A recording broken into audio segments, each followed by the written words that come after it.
حضرت سلطان صلاح الدین ایوبی رحمۃ اللہ تعالیٰ علیہ کا خاندان کب ایمان لایا، اس کی پوری تفصیل کچھ اس طرح ہے۔ حیات المعظم فی مناقب سیدنا غوث الاعظم رضی اللہ تعالیٰ عنہ میں نقل کیا گیا ہے کہ نائب مصطفیٰ تاجدار بغداد پیر لاسانی قطب ربانی محبوب سبحانی سیدنا غوث پاک رضی اللہ تعالیٰ عنہ اپنے چند مریدین کے ساتھ عراق کے کردستان علاقے میں تشریف لے گئے۔ یہ پوری بستی کئی لاکھ افراد پر مشتمل تھی اور ان کا مذہب عیسائیت تھا۔ طبیعت کے لحاظ سے بہت سخت قوم تھی۔ اسلام کا پیغام آنے کے باوجود سینکڑوں برس گزر جانے کے بعد اس قوم کے لوگ عیسائیت پر قائم رہے۔ آپ نے ان کے مرکز میں پہنچ کر ان کے بڑے بڑے سرداران قبائل کو دین اسلام کی دعوت دی۔ آپ کی اس دعوت اسلام پر ان کا ایک بہت بڑا پادری سامنے آیا اور وہ قوم کا بہت بڑا عالم مانا جاتا تھا۔ وہ کچھ عرصہ بغداد شریف اور مصر میں بھی رہ چکا تھا۔ اس نے مسلمان علماء کرام سے کچھ حدیثیں بھی سن رکھی تھی۔ آپ سے مخاطب ہو کر کہنے لگا، کیا آپ کے نبی صلی اللہ علیہ وسلم کا یہ فرمان ہے، علماء و امتی کا انبیاء بنی اسرائیل، یعنی میری امت کے علماء کرام بنی اسرائیل کے انبیاء کی طرح ہوں گے؟ آپ رضی اللہ تعالیٰ عنہ نے فرمایا، کیا تم کو اس میں کوئی شک ہے؟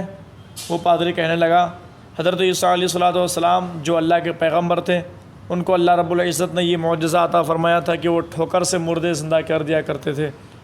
اب اس حدیث کی روح سے آپ کے نبی صلی اللہ علیہ وسلم کی امت کے علماء کرام میں سے آپ بھی ہیں، لہٰذا بنی اسرائیل کے پیغمبروں کی طرح آپ بھی ہوئے۔ یہ حدیث ہم اس وقت مانیں گے جب آپ بھی ہمارے سامنے کوئی مردہ زندہ کریں گے۔ آپ نے ارشاد فرمایا، بلا شبہ ہمارے آقا صلی اللہ علیہ وسلم کی امت کے علماء ربانیین یعنی اولیاء اللہ کی شان یہی ہے، یہ تو کوئی مشکل بات نہیں۔ تم کون سے مردے کو زندہ دیکھنا چاہتے ہو؟ چنانچہ قریب ہی ایک قبرستان کی طرف اشارہ کر کے کہا کہ اس مردے کو زندہ دیکھنا چاہتے ہیں۔ آپ اس قبر کے قریب تشریف لے گئے اور آپ نے اس قبر کو ٹھوکر مارتے ہوئے ارشاد فرمایا، قم باذن اللہ، یعنی اللہ کے حکم سے اٹھ جا۔ قبر شق ہو گئی یعنی پھٹ گئی اور اس میں سے ایک شخص باہر نکلا اور نکلتے ہی سلام کیا اور پوچھا، کیا قیامت واقع ہو گئی؟ حضور غوث پاک نے فرمایا، نہیں، ابھی قیامت نہیں ہوئی بلکہ تمہیں اٹھایا گیا ہے، تم اپنے بارے میں بتاؤ۔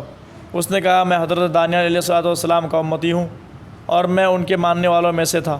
میرا حال اچھا ہے اور دین اسلام ہی برحق اور کامیابی کا دار و مدار اسی دین کو قبول کر اور اس پر عمل پیرا ہونے میں ہے۔ حضور غوث پاک نے فرمایا، اب تم واپس جاؤ، تمہیں قیامت میں پھر اٹھایا جائے گا۔ یہ عظیم کرامت دیکھ وہاں موجود تمام لوگوں نے اور اس عالم نے اسلام قبول کر لیا اور اس طرح کرد قبائل نور اسلام سے منور ہو گئے۔ پھر یہ لوگ اسلامی لشکر میں شامل ہو گئے۔ اس واقعے کے بعد اس قوم سے ایک ایسے مجاہدین پیدا ہوئے جنہوں نے اسلام کے لیے بڑی بڑی فتوحات حاصل کی۔ ان میں سے ایک فاتح مجاہد اسلام حضرت سلطان صلاح الدین ایوبی رحمۃ اللہ علیہ بھی اسی قوم کرد سے تعلق رکھتے تھے۔ ان کے والد بھی اسی دوران اپنی برادری کے ساتھ مسلمان ہو کر حضور غوث پاک کے ہاتھ میں بیعت ہوئے تھے اور بعد میں ملک شام کے زنگی سلاطین کے بہت بڑے فوجی جرنیل بنے۔ کچھ دنوں بعد حضرت نجم الدین ایوب کو تقرید کی گورنری ملی۔ نجم الدین ایوب کافی عمر ہونے تک شادی سے انکار کرتے رہے۔ ایک دن اس کے بھائی اسد الدین نے ان سے کہا کہ بھائی تم شادی کیوں نہیں کرتے؟ نجم الدین نے کہا، میں کسی کو اپنے قابل نہیں سمجھتا۔ اسد الدین نے کہا، میں تمہارے لیے رشتہ مانگوں؟ نجم الدین نے کہا، کس کا؟ اسد الدین نے کہا، ملک شاہ بنت سلطان محمد بن ملک شاہ سلجوقی سلطان کی بیٹی یا وزیر الملک کی بیٹی کا۔ نجم الدین نے کہا، وہ میرے لائق نہیں۔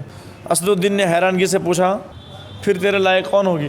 نجم الدین نے جواب دیا، مجھے ایک ایسی نیک بیوی چاہیے جو میرا ہاتھ پکڑ کر جنت لے جائے اور اس سے میرا ایک ایسا بیٹا پیدا ہو جس کی وہ بہترین تربیت کرے، جو شہ سوار ہو اور مسلمانوں کا قبلہ اول یعنی بیت المقدس واپس لے۔ انہوں نے کہا، تجھے ایسی بیوی کہاں ملے گی؟ نجم الدین نے کہا، نیت میں اگر اخلاص ہو تو اللہ نصیب ضرور کرے گا۔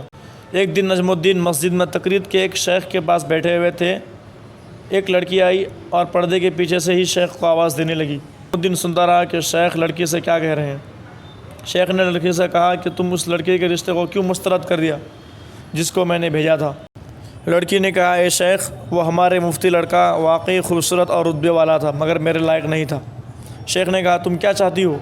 لڑکی نے کہا، شیخ مجھے ایک ایسا لڑکا چاہیے جو میرا ہاتھ پکڑ کر جنت میں لے جائے اور اللہ تبارک و تعالیٰ اس سے مجھے ایک ایسا بیٹا دے جو شہ سوار ہو اور مسلمانوں کا قبلہ اول یعنی بیت المقدس واپس چھین لے۔ یہ سن کر حضرت نجم الدین ایوب حیران رہ گئے کیونکہ وہ جو سوچتے تھے وہ لڑکی بھی وہی سچتی ہے۔ حضرت نجم الدین ایوب جس نے حکمرانوں اور وزیروں کی بیٹیوں کا رشتہ ٹھکرایا تھا، شیخ سے کہا، شیخ اس لڑکی سے میری شادی کرا دیں۔ شیخ نے کہا، یہ لڑکی اس محلے کے سب سے فقیر گھرانے کی لڑکی ہے۔ نجم الدین نے کہا، میں یہی چاہتا ہوں۔ نجم الدین اس فقیر مگر متقی لڑکی سے شادی کر لی۔ اور اسی سے وہ شہسوار پیدا ہوا جن کو دنیا سلطان صلاح الدین ایوبی کے نام سے جانتی ہے اور پہچانتی ہے۔